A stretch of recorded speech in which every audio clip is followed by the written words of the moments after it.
Hi, I'm Ryan Howsam and this is the Power Of series.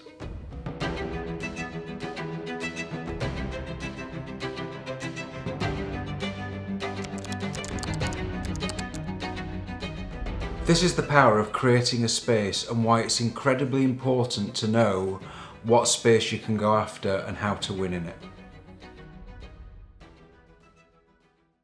It's incredibly important to know the space that you're going after in business. And what do I mean by space? I'm talking about a place in the market where the competitors are not, where you can really win.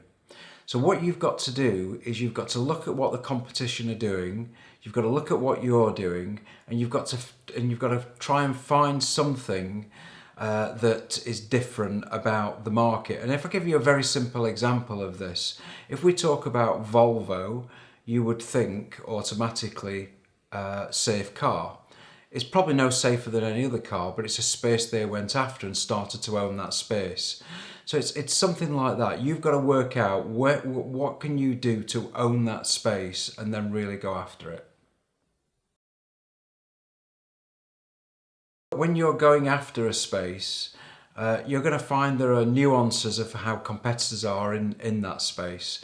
What you've got to do really if you're going after a space, so it might be that you're going after a space where somebody else is. I mean, you could be number two in that space, but then what you've got to do is you've got to make sure, and this is actually whether you're number two or there's nobody in that space, you've got to make sure that your product, your offering, your proposition really stands out from the competition.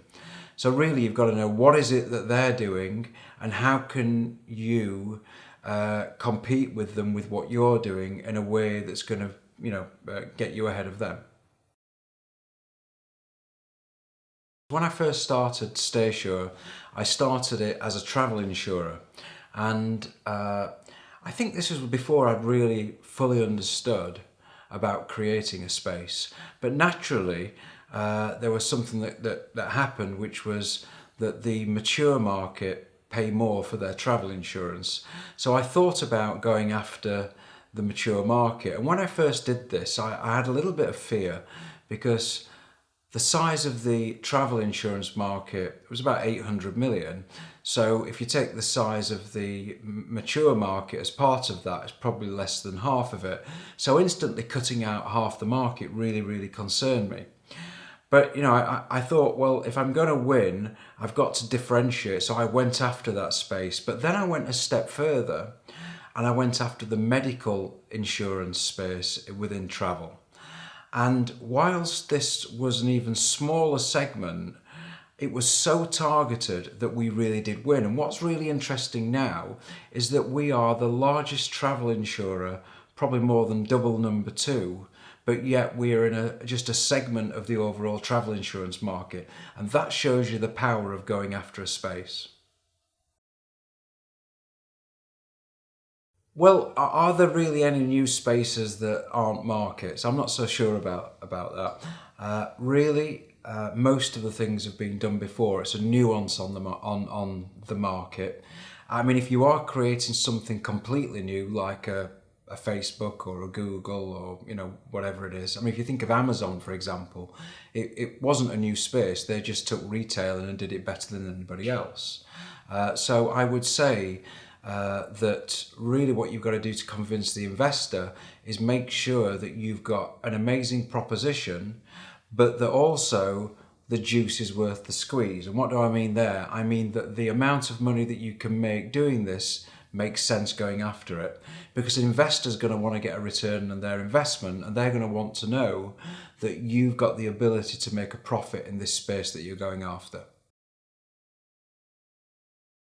If you think about Amazon, they went after books. They really went after books to start with, and they completely own that space. Now they are pretty much in every area of retailing. So the real question is, how do you then maneuver around that? So they started in books and then they end up being the best that you can possibly be in retailing. So you don't have to stay in one space. The key is, how do you execute going from one space to the next? And you've got to be good. You've got to be able to execute on your vision and then deliver the customer promise. So to summarise, you've got to go after a space, ideally, where the competition are not there, and you've got to have a unique proposition that's really going to let you win in that space. And remember, it's important that the juice is worth the squeeze. There's got to be enough money in there to be able to make a profit. I hope you enjoyed that episode and you got something out of it. Don't forget to subscribe to my channel and follow me on social media.